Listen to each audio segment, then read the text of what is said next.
Oh shit, I remember the exact moment at the start of this conflict when I sat down in front of a flickering monitor and told everyone to stop being so damn optimistic. I remember looking at the first headlines about the Strait of Hormuz closing and feeling this cold pit in my stomach because I knew the history books were repeating themselves right in front of us. I said there was a long history of excess optimism at the beginning of wars and that we were looking at a far longer road with a far greater economic cost than anyone wanted to admit. And here we are on May 13th, 2026. Looking at a 3.8% inflation number that feels like it has moved into our guest room and started charging us rent instead of being the temporary visitor we were promised. I am sitting here in my home office looking at my own bi-weekly investment spreadsheets, and the numbers are honestly starting to look like a horror movie for the middle class. The itch in my worry lines is getting deeper every single time I refresh the market. Vitals and see the SP and the NASDAQ stumbling over their own feet because the inflation reading came in hotter than a desert noon. We keep telling ourselves this is all fake inflation, that it is just a fuel thing, just a little hiccup in the global supply chain. But I am telling you as a friend that I just do not believe that story anymore. It starts to seem like this 3.8% number could be something that lasts for a very long time, and it is having a massive structural effect on every single thing you buy and every single stock you own. The worst part of today's report isn't just the big number. It is the fact that for the first time in 3 long years, your wages are officially falling behind the cost of living. That means your real wages are dying, which is a fancy way for economists to say you are working just as hard, but you are getting paid in monopoly money that buys less bread and less gas every single Friday. Energy alone accounted for 40% of the month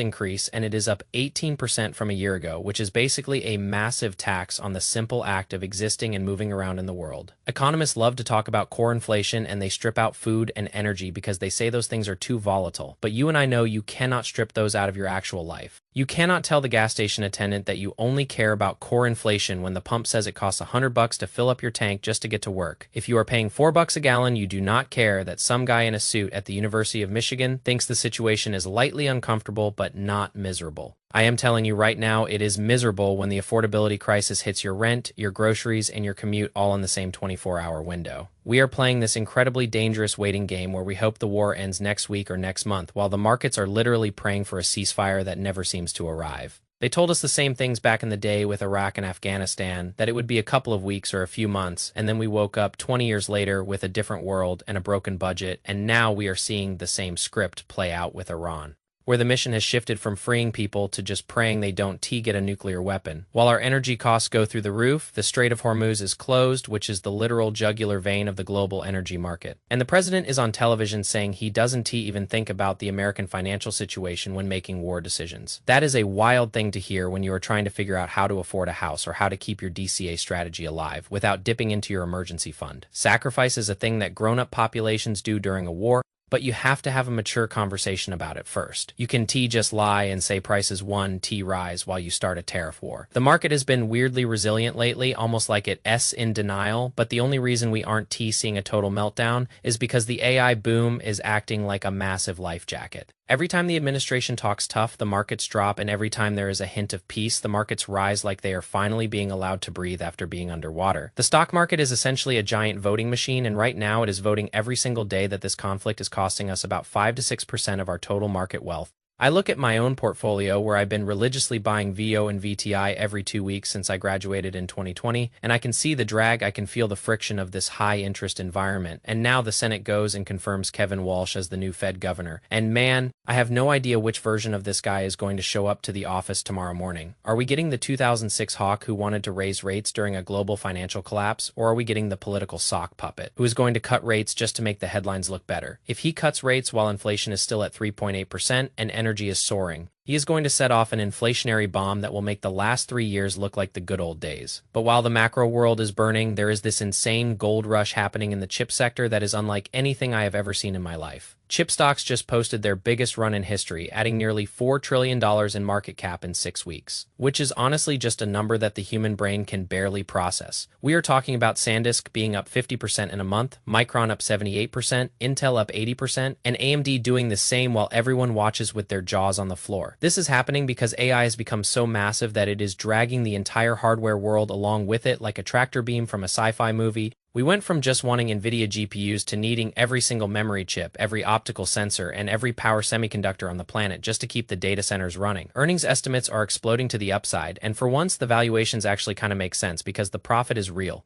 It's not just hype anymore, but the trillion-dollar question we have to ask ourselves as smart investors is whether or not this level of spending is actually sustainable for the next 5 years. We are in a massive infrastructure phase where everyone is building data centers like they are the cathedrals of the 21st century. But once they are built, they are built. We need to see the actual usage. The inference, the real-world applications where regular companies are paying for AI agents to do their coding and their marketing. I see companies like Anthropic seeing their revenue go vertical, jumping from 1 billion to 45 billion in a year, and that tells me the demand for compute is the new oil. But if that demand ever flattens out, the entire SP 500 is in deep trouble because the chip sector is now a fifth of the entire index, which is a massive concentration of risk. You cannot bet your entire life savings on semiconductors at these all-time highs, but you also absolutely cannot afford to be sitting on the sidelines while the world rebuilds itself. I've been focusing my personal plays on the picks and shovels, the guys making the equipment that makes the chips, because that is the foundation of the entire pyramid. I am also keeping a very close eye on the global poor because when food and energy prices spike, they are the ones who get hit the hardest, and that eventually ripples back to us. Europe and Asia are feeling way more pain than we are right now. And they didn't even get a vote in this energy crisis that started in the Middle East. It is a messy, complicated, and often frustrating world to invest in. But your only real defense is to build a shield made of data and absolute discipline. Do not listen to the talking heads telling you everything is fine while you see your grocery bill doubling and your real wages shrinking every month. You have to be your own central bank,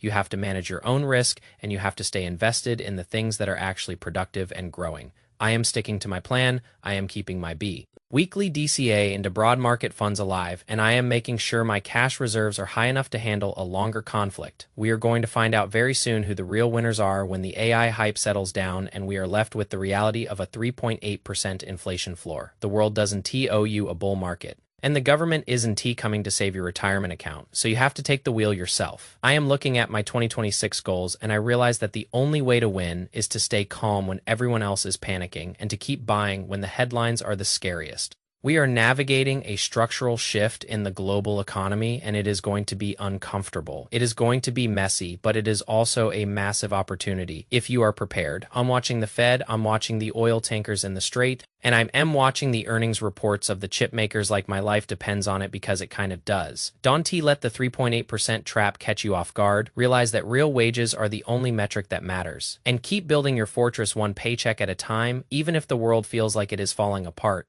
You have the tools and the information to build a shield that protects you and your family. We are going to get through this by being smarter than the average retail investor, and by looking at the numbers with cold, hard logic instead of emotion. I am keeping my head down, I am staying frosty, and I'm making sure my capital is parked where the future is being built, not where the past is dying. The 2020 version of me would have been terrified of this market, but the 2026 version of me knows that this is exactly where the real wealth is made. Stay disciplined, keep your eyes on the prize, and do not let the noise of the world drown out the signal of the data.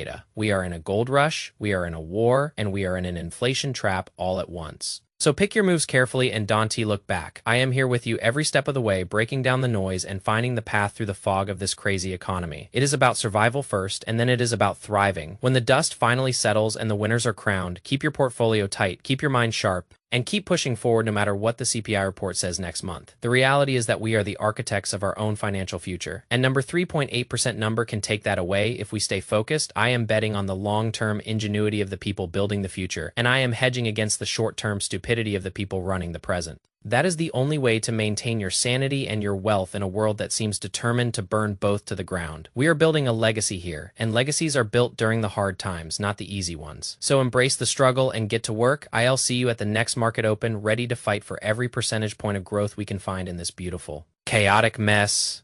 Peace.